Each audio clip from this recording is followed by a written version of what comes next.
আমরা অনেক কষ্টের পরে এই পার্লামেন্ট আমরা পেয়েছি এবং আমি আমার প্রথম স্পিচেও বলেছিলাম যে the best part of the parliament এই যে এখানে স্বৈরাচারের কোনো দোসর বা ফ্যাসিস্টের কেউ নেই। মানে স্পিকার, গত পার্লামেন্ট শুধু পার্লামেন্টের গণতন্ত্রের হত্যা করে না, এই পার্লামেন্টের স্ট্যান্ডার্ডকে সাংঘাতিকভাবে নষ্ট করেছে। আমরা দেখেছি মানুষ স্পিকার, এখানে মমতাজ থেকে আরম্ভ করে এখানে গান হয়েছে, এখানে অন্য কিছু হয়েছে।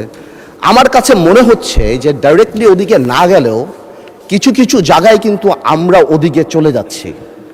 কিন্তু আমরা কিন্তু মেম্বার অফ পার্লামেন্ট ছাড়াও we are the ambassadors of the parliament. আমরা যখন বাইরে কোথাও যাই আমরা এই পার্লামেন্টকে রিপ্রেজেন্ট করি।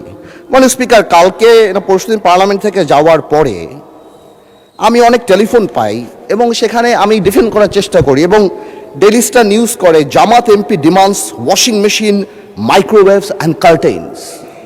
এটা আমাকে অনেক লজ্জা দেয় এবং আমি মনে করি এই পার্লামেন্টকে অনেক লজ্জা দেয় যে একটা মেম্বার অফ পার্লামেন্ট এখানে দাঁড়িয়ে যেখানে জনগণের কথা বলবে, যেখানে বিভিন্ন জনগণের দাবির কথা বলবে, সেখানে একজন মেম্বার অফ পার্লামেন্ট দাঁড়িয়ে উনি ওয়াশিং মেশিন পেল না, মাইক্রোওয়েভ পেল না, কার্টেন পেল, সেই ব্যাপারে দাঁড়িয়ে কথা বলবে। যেখানে আবার বলা হয় যে আমরা গাড়ি নিব না, আমরা প্লট নিব না এই ব্যাপারে। তাহলে আমার কাছে মনে হয় মাননীয় স্পিকার যে আসলেই যদি গাড়ি আর প্লট যখন ওনারা বাদ দিল তখন ওনাদের বুকের উপরে কত বড় পাথর চাপা দিয়ে বাদ দিতে হলো যে মাইক্রোওয়েভ আর ওয়াশিং মেশিনের জন্য এই পার্লামেন্টে দাঁড়িয়ে কথা বলতে হচ্ছে।